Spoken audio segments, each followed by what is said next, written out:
Welcome to Thriving Tribesmen. My name is Corey, your host, and I'm excited to be making this episode.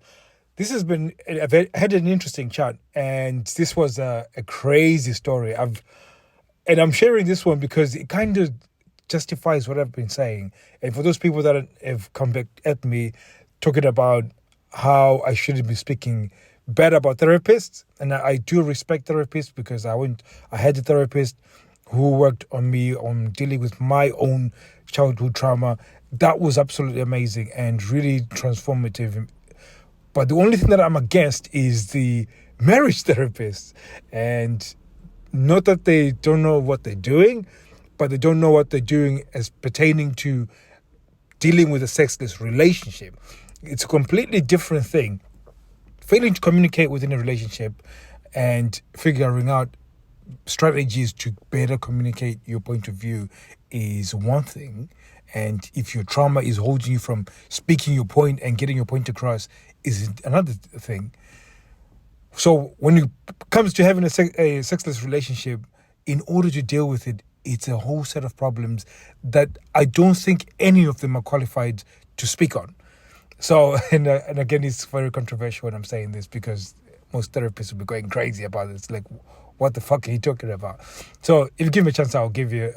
So I was speaking to a gentleman who recently reconciled with his partner, and they'd gone for what it was almost 2 years apart. And initially the problem was being in a sexless relationship. And while they were in a sexless relationship, they decided to go to a therapist.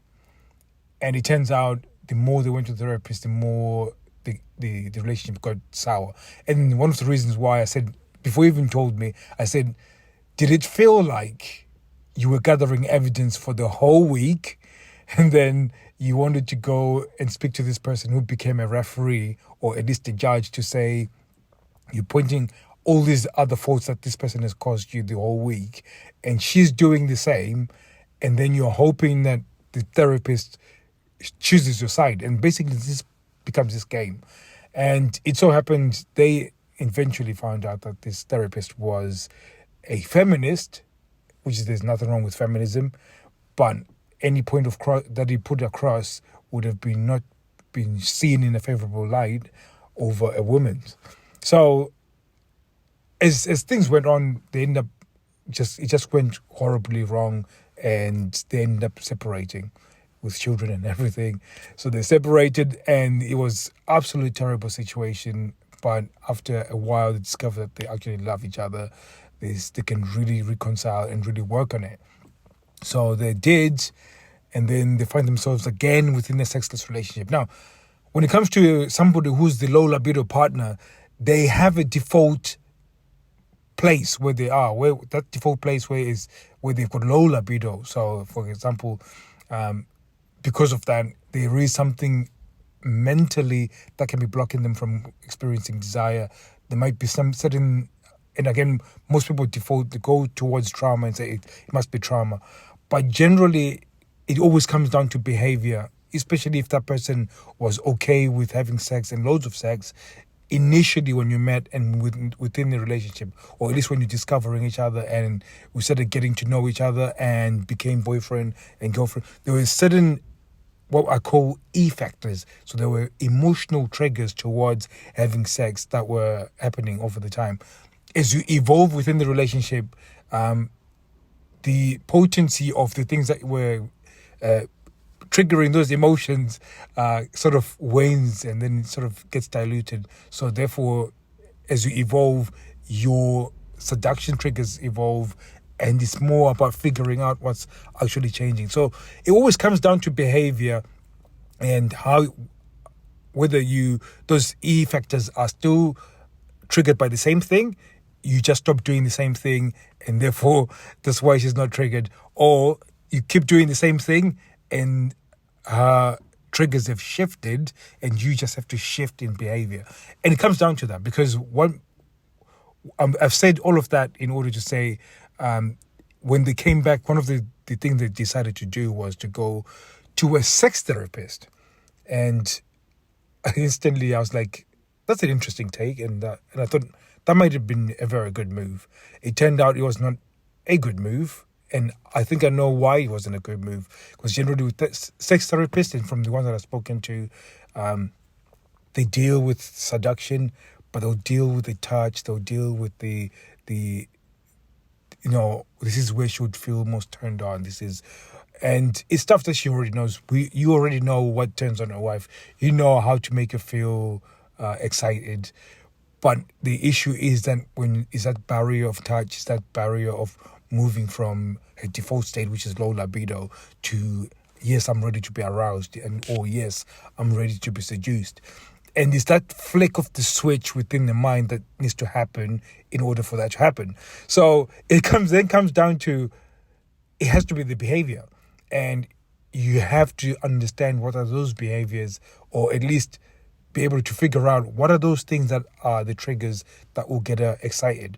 And this is the stuff that we're talking about. And if you listen to any of the stuff that I talk about, it's focused or centered around you really analyzing your parts of your behavior and how that creates an environment, or how she responds to the environment that you're creating based off of her behavior.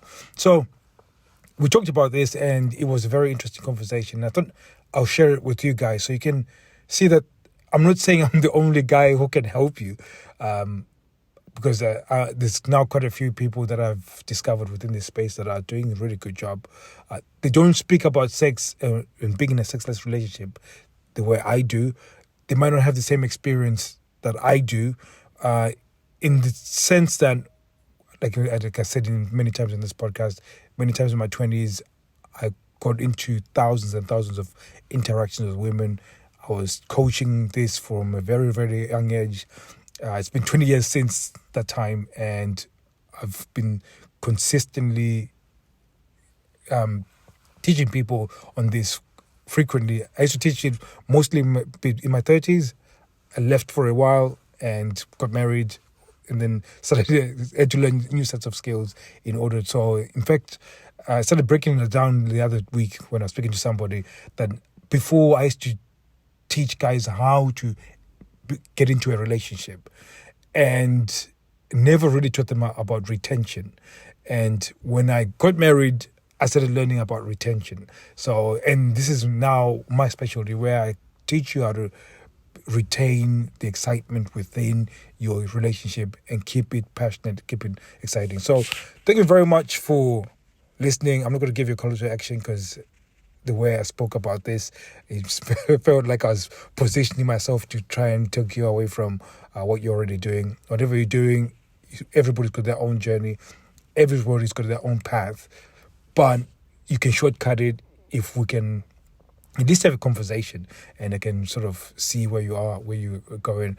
At the moment, like I said, we're still working on the Reignited Men. There's a few people that are going to be coming on, and we're selecting people. So if you're interested, go and join the Facebook group, and you'll be able to get some more information on that. The Facebook group is called Thriving Tribesmen, and if you can find that, join it. And as soon as you join, we'll be able to start walking you through different processes. So if you've been to a therapist and it doesn't work, you go to the Thriving Tribesmen. If you've tried a sex therapist and it hasn't worked, again, go to Thriving Tribesmen. And again, if you speak to any of our clients, they'll tell you that there's no high pressure sales. We will give you, at least you might actually get laid before you even ask you to get paid, for us to get paid. So like I said, there's no high pressure sales. We value that. That's part of our brand, and we want to build a business that's going to expand and be beyond anything. That's why you're never going to feel uncomfortable being around us, because it's not an opportunity for us to high pressure sales. So before I continue talking, I need to stop right now, and I'll be speaking to you guys soon. Take care.